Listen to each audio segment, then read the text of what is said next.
You know, the hardest part of having a conversation surrounding police shootings in America, it always feels like in America, it's like you take a stand for something, you automatically are against something else. But with police shootings, it shouldn't have to work that way. For instance, if you're pro-Black Lives Matter, you're assumed to be anti-police. And if you're pro-police, then you surely hate black people. When in reality, you can be pro-cop and pro-black, which is what we should all be. That is what we should be aiming for.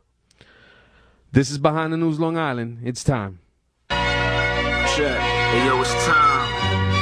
Hey, yo, it's time. It's time. Hey, yo, it's time. We interrupt your programming and bring it to you live from the front lines.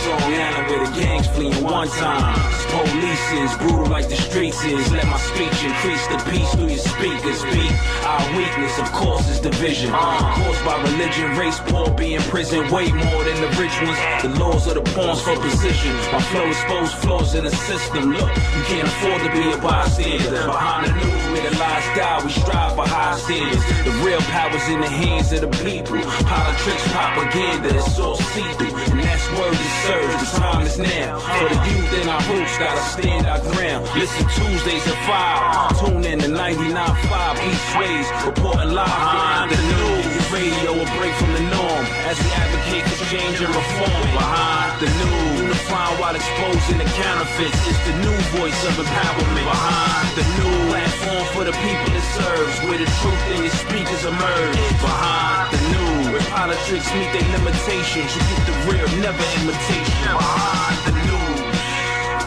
It's time. It's time. It's time. Buenas tardes, familia. My sincerest apologies. The time is now 5:15. Most of you know we get on at 5. We were having some technical difficulties. We're not really going to get into all the opening things that we usually do, promoting the show and the hashtags. We are live on Facebook, so feel free to look us up on Behind the News LI. Some technical difficulties, but nothing that we can't deal with, right? So thank you all for supporting our show. We're getting so much traction in many different outlets that we're trying to sort of promote the show, and the feedback has been wonderful. People emailing us on behindthenewsli@gmail, telling us what kind of guests we should be having on air, what kind of topics we should be talking about. Tonight's show is a tough conversation. That was a quote from Trevor Noah that I started with, from The Daily Show. It was a powerful quote that got a lot of traction, and it had a lot to do. It had a lot to do with the events of last week, right? But it happened before the Dallas shooting. As many of you know, last week marked a very tragic and difficult week, to say the least. You had the shooting deaths of two African-American brothers, Alton Sterling, who was the brother selling CDs outside a convenience store where he had been selling CDs for quite some time out in Louisiana. And that was followed up by a shooting death of Philando Castile, who's the brother in Minnesota. His death was captured via the tools that we use to promote this show, right? She went live via a Facebook feature and pretty much captured the shooting death, well, the aftermath of a shooting death of her boyfriend, the father of one of her children. I believe there was a 4-year-old in the car as well. And then, of course, on Thursday evening, during a Black Lives Matter protest in Dallas, Texas, which was relatively peaceful, up until the point of conclusion, when it ended in bloodshed. A sniper shot 12 people from a position, killing 5 Dallas police officers, wounding a couple of citizens that were there just protesting, protesting against police brutality and really heightening the awareness for America, which, so many individuals still don't seem to think this is a serious issue. And so, clearly Behind the News Long Island, we send out our heartfelt condolences to everyone impacted, affected, or affected by gun and gang violence and youth violence and all of this sort of gun crime. And when we have something this senseless, the remnants of the pain, the questions that linger are pretty much summarized by how do we move on from here. And, I found it extremely difficult to just jump on on Facebook feeds and the social media and kind of start voicing my opinions on this issue. What was so interesting to me, and the reason why we have, this is the most we've ever had in terms of guests, has to do with the fact that Thursday morning before the shooting out in Dallas, one of our strong counselors. This is a project for those of you who are tuning in for the first time. We're airing live from Uniondale, New York, right? So Behind the News Long Island has this hour on WBAI, and we talk about a number of local issues that have global implications. And as we were planning tonight's program, before the shooting death of these police officers, one of our counselors at Strong Youth Inc., Brother Daryl Fisher, sort of called me and said he wanted to host a conversation between some of our young people here. We work with gang-involved kids, previously incarcerated kids that we're trying to get to not enter the criminal justice system.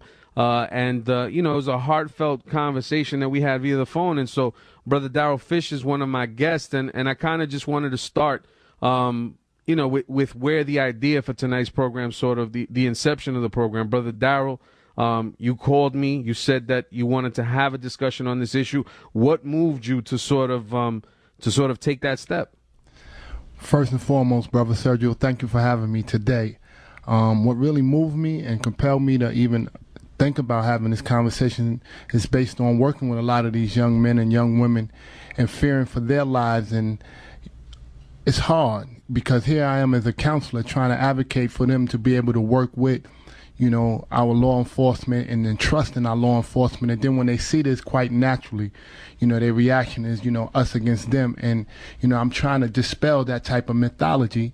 And, at the same token, though, I understand their fears, their anger, because, as a person of color, I'm angry at times when I see things. But I like to just state this here. It didn't start just last week or two weeks.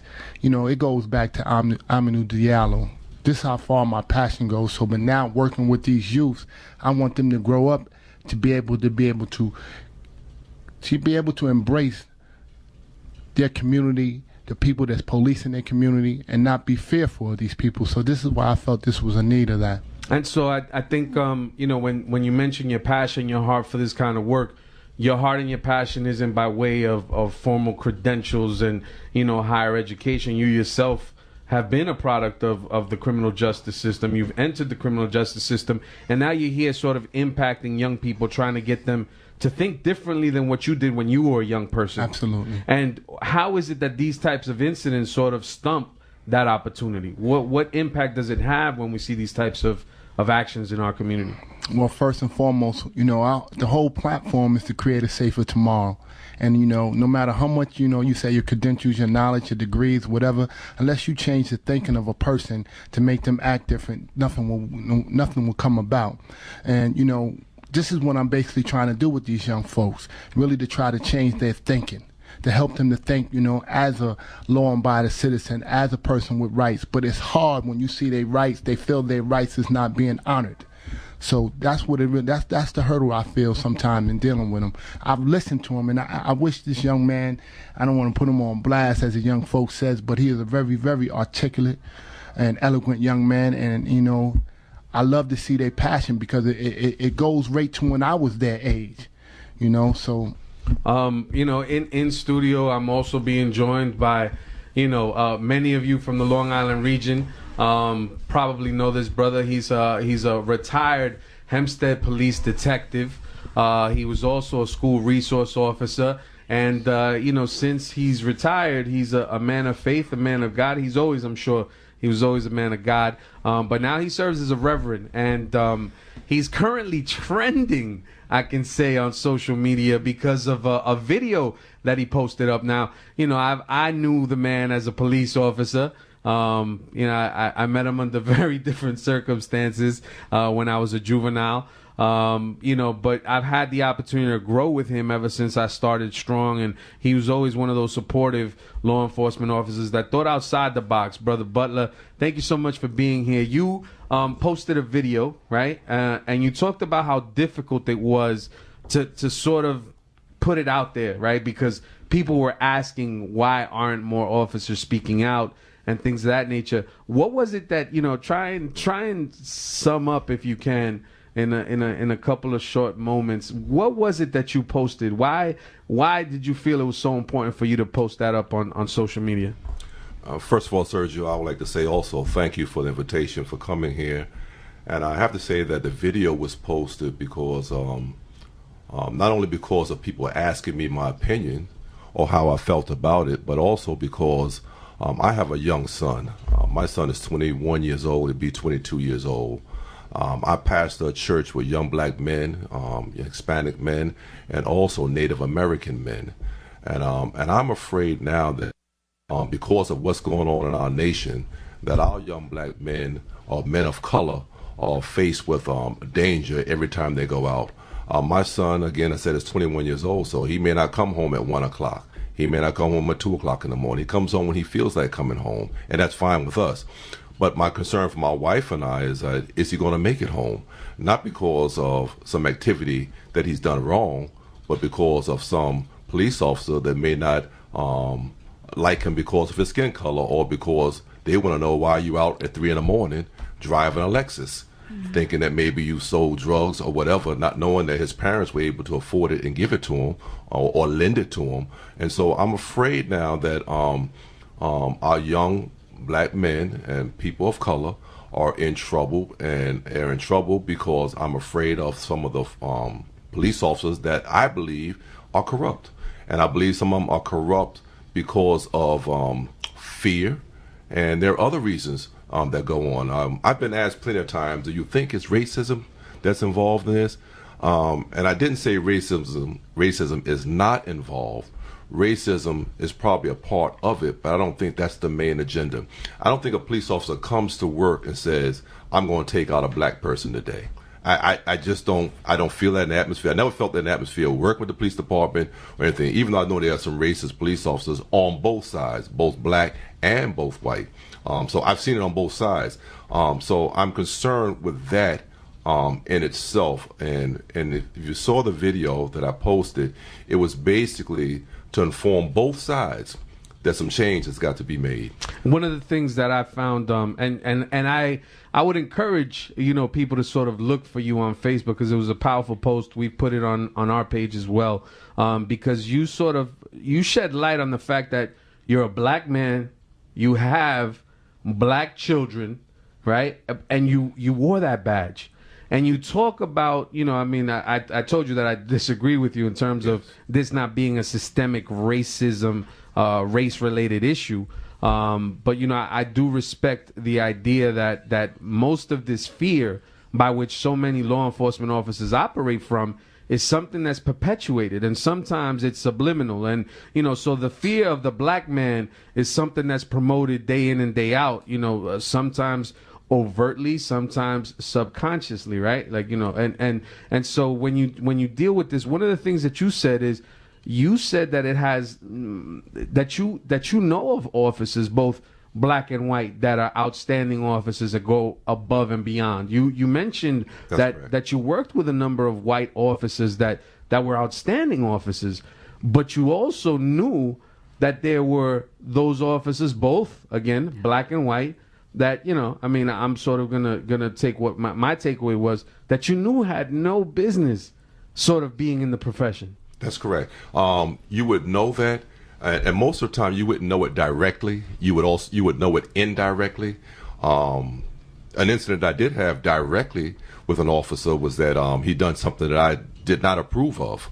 But then he came back and he was bragging about what he had done, and I said, "Don't forget, I was there, and I know how you came up with this arrest, and it was not done properly."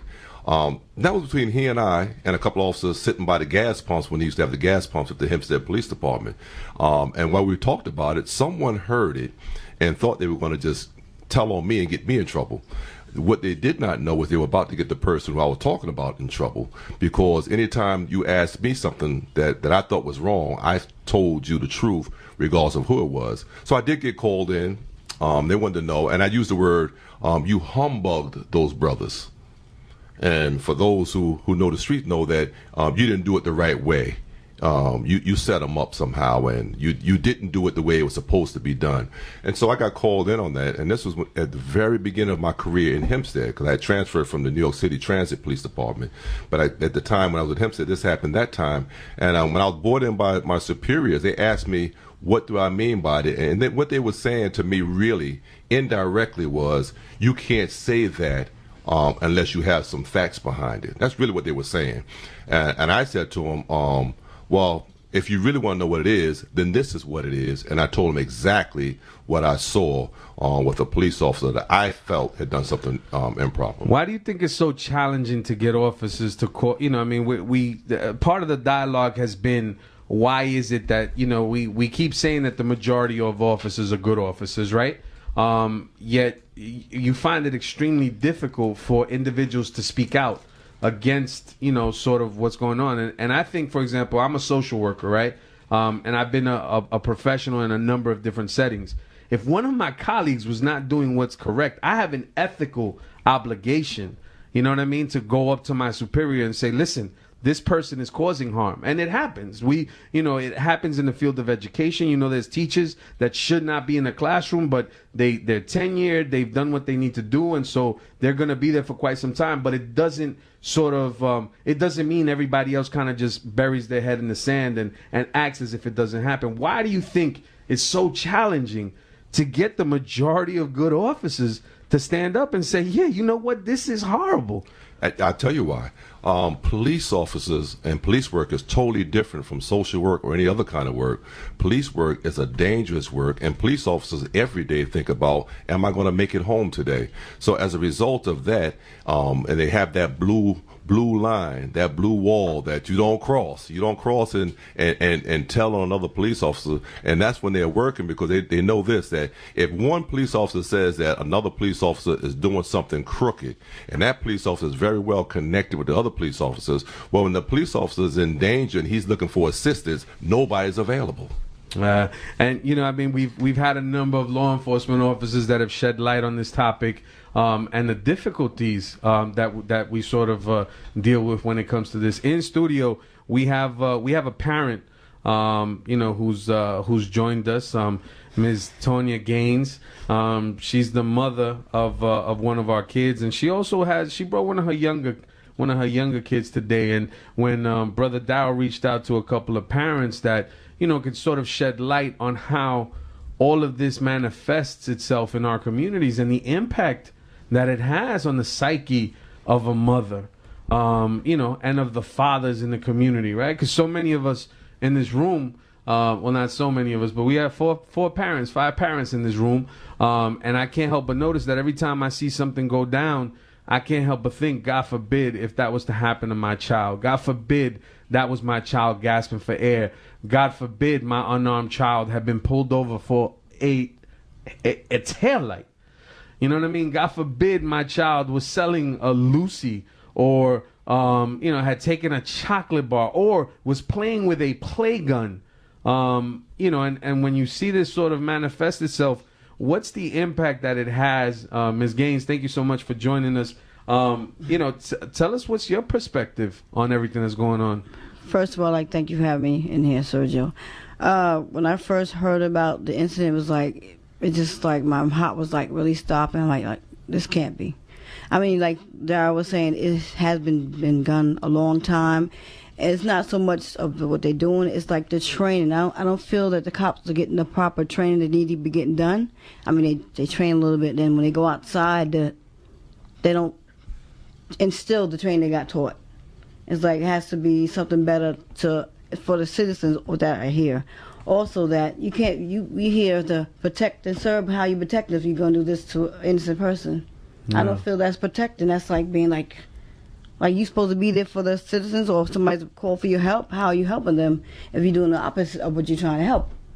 Brother Butler, you shared something, you shed light on something, and part of that video, you talked about the training, right? And part of that was, I mean, just to summarize what you said, you pretty much said we all get adequate training. You know, why is it that predominantly Caucasian officers, because there is a racial component to this, and the majority of these cases that we've seen, yes, you do have a number of oppressive officers that are African American. You know, African American officers, Latino officers develop the same mentality as certain counterparts and go out and engage in some hostile action and criminal activity against their own people that look like them. But one of the things that you said, the majority of these individuals that are engaged in these types of shootings and this type of violent act happen to be Caucasian, and there's reasons for that in terms of like the way you've seen it play out. What are your thoughts on that? And I hear people talk about training, but you can't bring it to training when everyone gets trained the same way. There's not training for white officers and training for black officers and training for Hispanic officers. We get the same training. The thing is, it's not based on training. It's based on a heart condition. If you don't like someone, you can get all the training you want. When you walk out and you're on your own and you're able to police people, and then you bring out what's in your heart and not what you've been trained. And so I disagree with the training factor altogether, because the females, when you look at males and females as far as police officers, you still don't even see females involved in most of these shootings. Most of these shootings involve white male officers that usually have a problem with people of color. You don't find black male officers involved with that. You don't find white female officers or black female officers involved with that. It's usually the white male officers. And again, I said, and it's not always racism, but I do believe racism plays a part in most of what we deal with. But I do believe more so than racism, it's a matter of fear. And if you have fear of anything, one thing I said to my daughter, my middle daughter, I said to her, I said, why don't you take the police test? And she said, no. I said, well, why wouldn't you take the police test? She said, because I'm too scared. And I agreed with her. You don't need to be out there if you're afraid. If you're afraid of people, if you're afraid of black men, if you're afraid of any nationality or race, then you don't need to be out there. But the bottom line is the police department hires based on taking a test and not really based on how a person really is. And one of the things that you also shared was the perception that it really made me think, right? When you talked about, when you got out of a vehicle and you saw a number of individuals and they were raising their voices and flailing their arms. And, you've even mentioned recouping guns and sort of taking guns off of certain individuals. Oh, yeah. And never having to shoot them. Now, in your mind, that has a lot to do with the fact that you weren't intimidated by these actions that people that aren't, sort of attuned to a culture or have never spent time in a particular community are attuned to. That's correct. I've been involved where I've recovered handguns. I've been involved where a person is totally upset, not talking rationally, waving hands, walking around, threatening demeanor, but it did not raise the level or escalate the level to where it's now time for me to pull out my weapon and use my weapon. Police officers have a scale of escalation. You can use first verbal, and then you have what you call a nightstick or a day stick. You had mace, and at last but not least, you had your gun, which was to be used to save your life or save another person's life.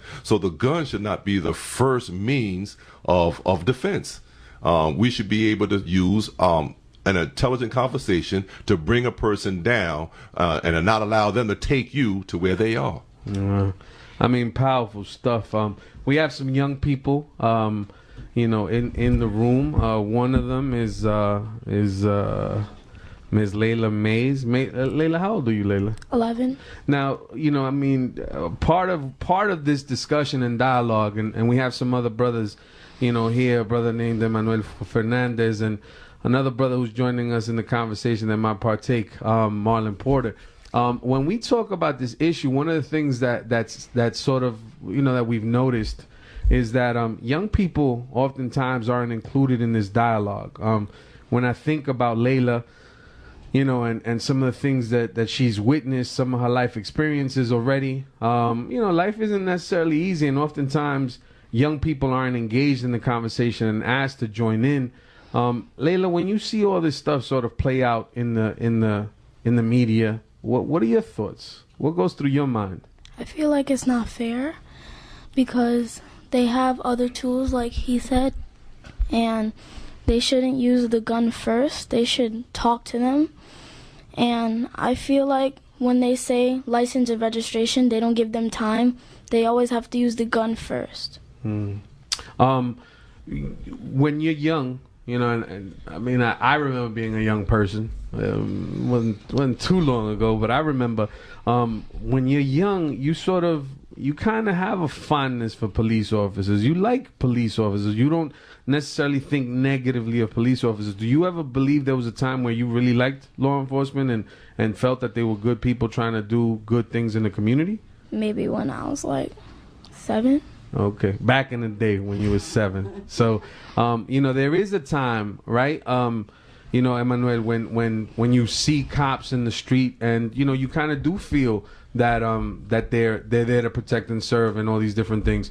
When do you think that sort of changes? You know, and please tell us, how old are you again, brother? I'm 15. Okay, so when do you think that changes and why? I mean, as I got older, like from a kid, I started to realize reality, and like the police aren't really like, they're not always gonna like not protect us, but you know there are crooked cops out there. So yeah. When do you think that sort of changes? Like, when do you go from saying, okay, law enforcement officers are here to protect and serve, and now I have to be a little bit mindful and careful of them? I mean, like, you look at media or TV, and then you see like almost like every week there's a cop in a situation where they like abused their authority and like went too far with someone who they're like trying to arrest, but it didn't really go too well. One of the things that I was talking about, you know, to some colleagues that I was sharing with them, had to do, Detective Butler, Reverend Butler, with the fact that this impacts today's youth much differently than it did those of us that are older in the room, right? And it has a lot to do with the fact that, guess what? For example, Anthony Baez, you know, I remember being a kid in my early teens, you know, maybe even single digits at that time, when he was choked to death, right, by the NYPD. This was a kid, they were playing football. The football, you know, hit a cop car. This guy got out and literally choked this kid to death.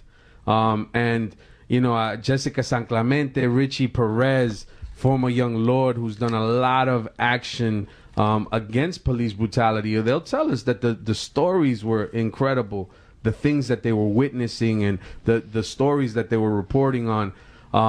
But again, it was a narrative that was abstract because they're just describing to you what's happening. Now you have these videos, right? And they're uncensored, and it's 24/7 making the rounds, and everybody's watching this.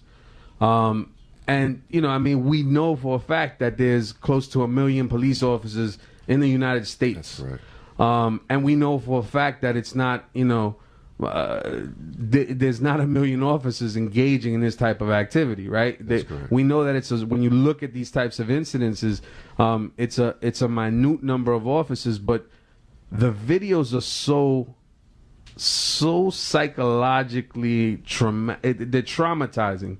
As far as what you see, where physiologically, you know, I didn't get to see these videos until Wednesday evening, Thursday morning.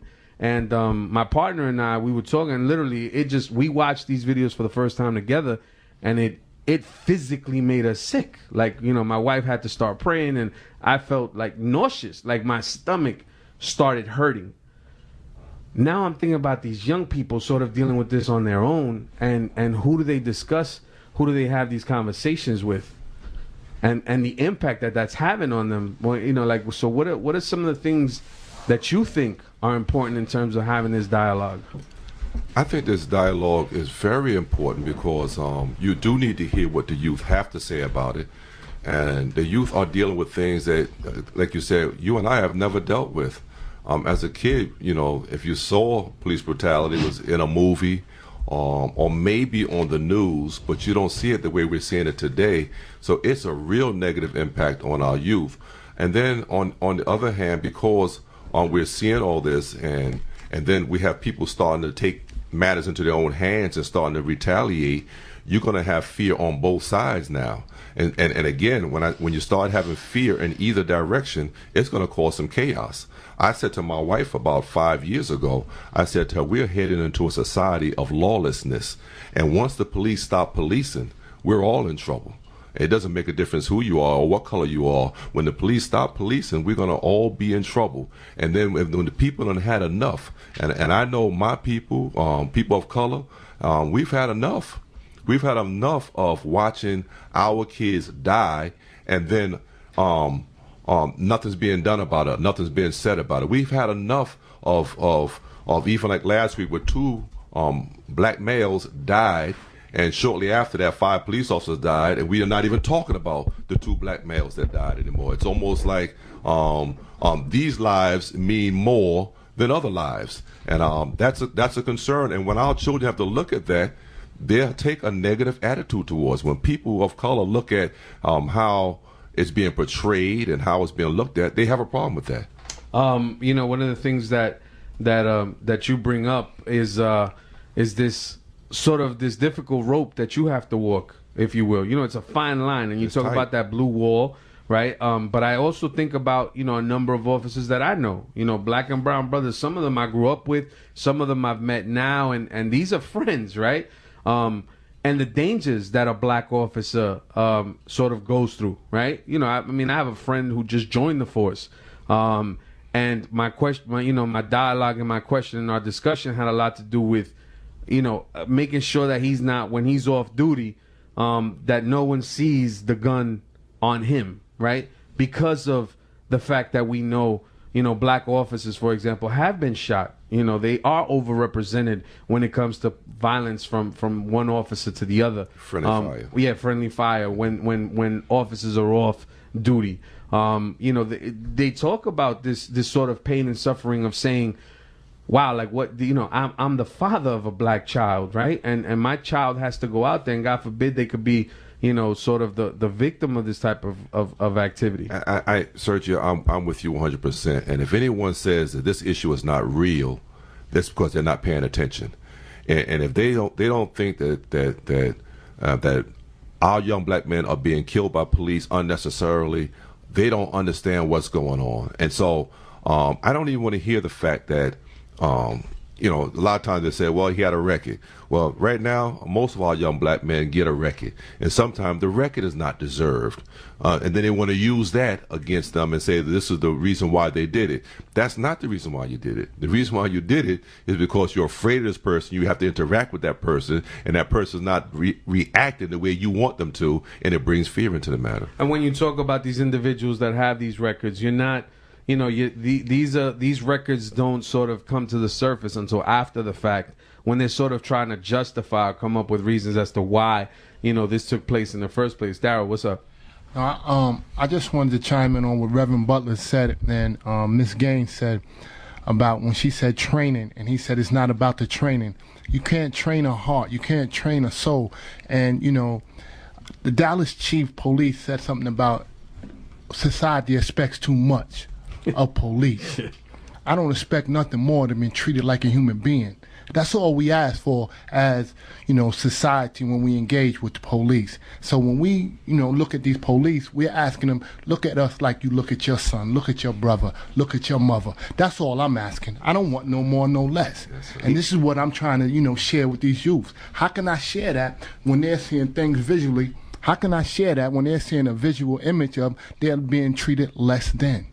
And I think that's sort of when you see this repeated attack, if you will, you know, the victims in a number of these cases, you know, so there's black people are believed to be older than they actually are. So black kids are naturally treated worse by law enforcement officers than their white counterparts. There's this sort of vigilance that sort of, you know, requires you, and you see it on TV playing out in a number of different ways. If you see What Would You Do, and you got the white guy sort of with a sword trying to take the chain off of a bike, and people are actually trying to be of assistance. And then you see a black guy with the exact same scenario, and before the guy even gets to the chain, they're already calling the cops and, you know, sort of interrupting. Exactly. And, you know, I want to just add this last piece. I think the mindset of the 21st century law enforcement is totally different than the 20th century. The 20th century, they was in their community, fraternizing with their community. Now there's a standoff. It's just the same with the 21st century youth. You know, we must understand they're dealing with things in a different visual than what we grew up with. And that's the only training I think that should be administered, and how to deal with the youth today compared to when we was growing up, but it's vastly different from the officers in the 20th century. When he walked, he did his beat, you know, how you doing, officer such and such and such and such. We don't see that no more. You know, one of the things that Detective Butler mentioned is the fact that many of us saw police brutality on TV.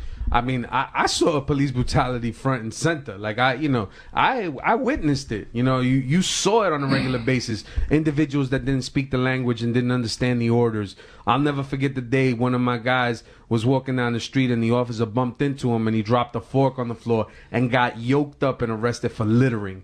Right? So like many of us saw this on a regular basis, but we didn't see it unfiltered and as raw as we see it nowadays.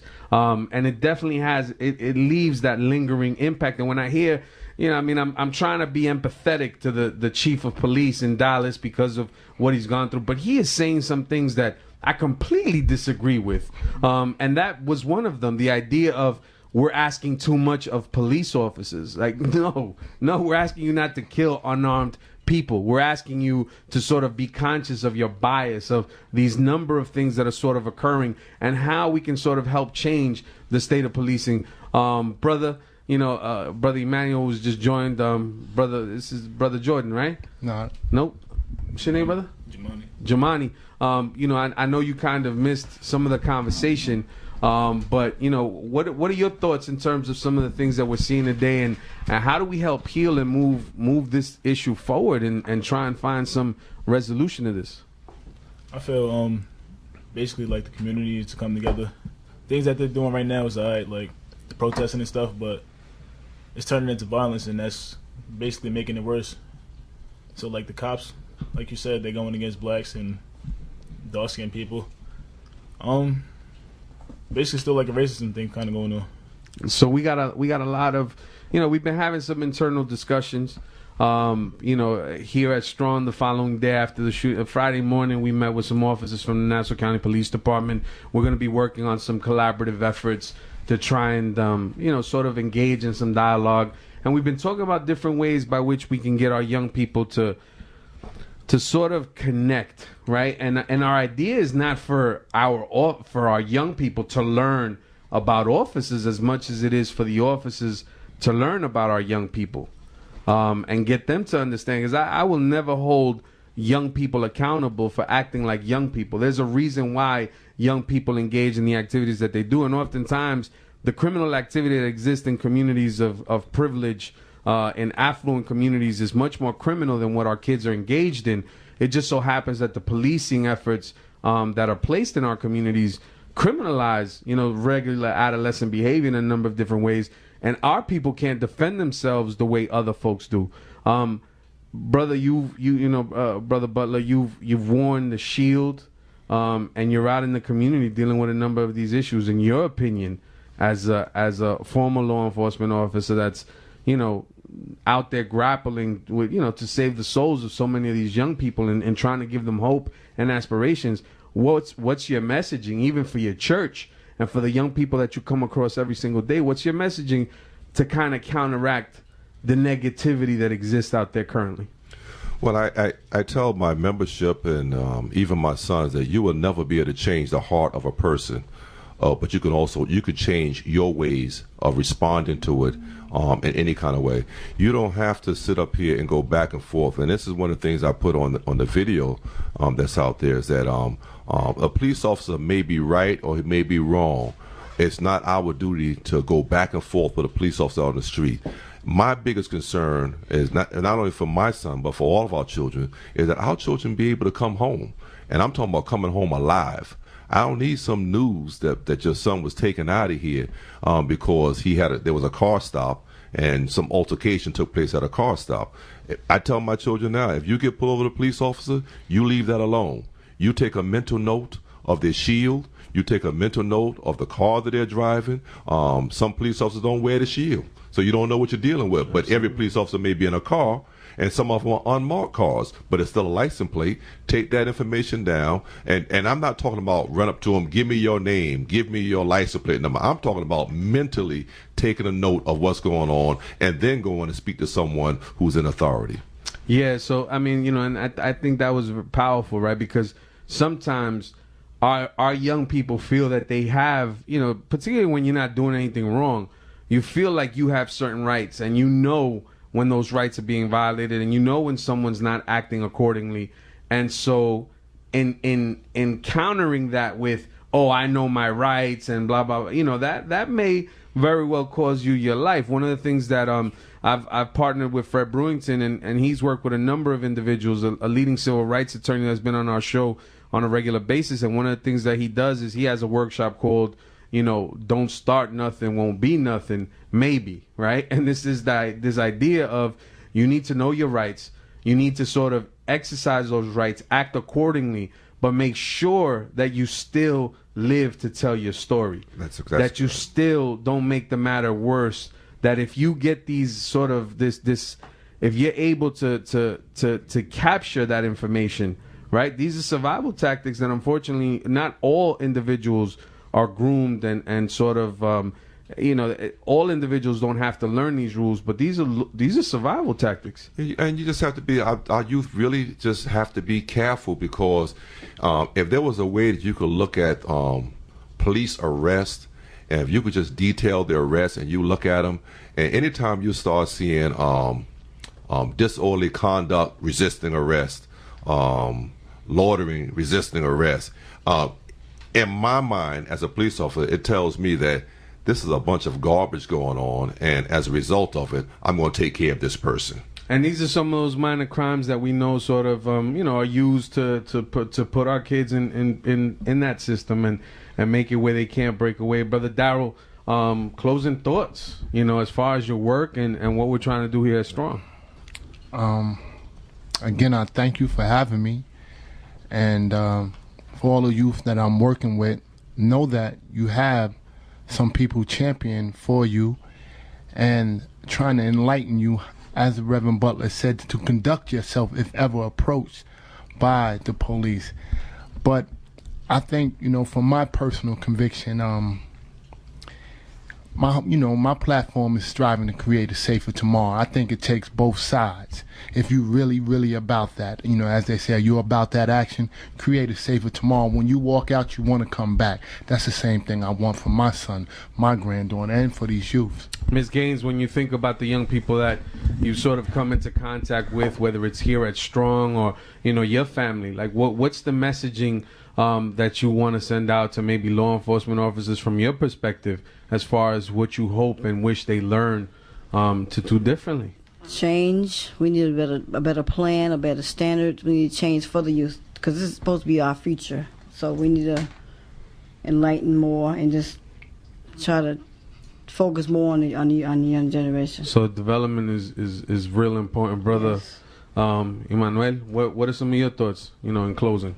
I mean, I just think the police enforcement, like, as a whole should change, and I know it'll take a lot for it, but if it would happen, then, you know, the world would definitely be better.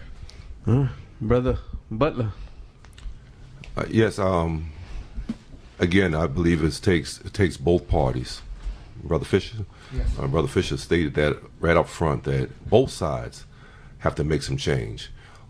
We can't change a person's heart. We can't change even how people feel about the police, but we can change how you respond to the police. So my biggest concern is that, listen, you may not like the police. We can take that. The police may not like you. You can deal with that. But you need to get home. You need, listen, a parent does not have to get that call, should not have to get that call that their child is gone by law enforcement. It's bad enough if they're going through gang activity and the violence of the streets. That's bad enough. But to say that my son has died at the hands of the police for whatever reason, he didn't respond right, he didn't comply, he resisted. Resisted from what? You know, so I tell our youth, don't resist. And locking up your arms to refuse to be handcuffed is resisting arrest. That's a problem. And it's going to cause our youth a problem if they think they can get away with it. Because the police officers taught on the street, you're in control and the situation is yours, and get it under control. You know, I got to tell you that I'm going to be a little bit on the, I'm not going to be as nice as you guys, right? And again, I think this is systemic. This is sort of something, you know, when you're making $50,000, $80,000, $100,000 a year, and you signed up for this job that takes a special kind of person, I want you to go. I demand that you change the way you think, the way you treat our young people, the way you engage our community. You signed up for this job. This is now your responsibility as a social worker, you know, that does street outreach. We go into the neighborhoods. We talk to gang-involved kids with guns. Some individuals that don't necessarily care for us, but this is the path that we've chosen. This is the work that we've opted to engage in. I can't then in turn sort of say, oh, I hurt someone because I was afraid for my safety, right? And so this is going to require some serious dialogue. But most importantly, you know, we need the good officers to start speaking up. We need the officers to be a little bit more brave and bold and sort of say enough is enough. When you can sort of change the culture within your organization, something that you represent, it is critical. It is imperative that you stand up and start sort of advocating for the change that we wish to see. Brothers and sisters, you know, it's that time. It's actually already 5:59. Brother Reg is going to take us out in a few minutes. I'd like to thank all of our panelists. Make sure you tune in next Tuesday between the hours of 5 and 6, and every Tuesday Behind the News Long Island. Remember, it's not your community. It's not my community. It's our community. And if we don't take care of it, who will? Peace. Strong Island, stand up.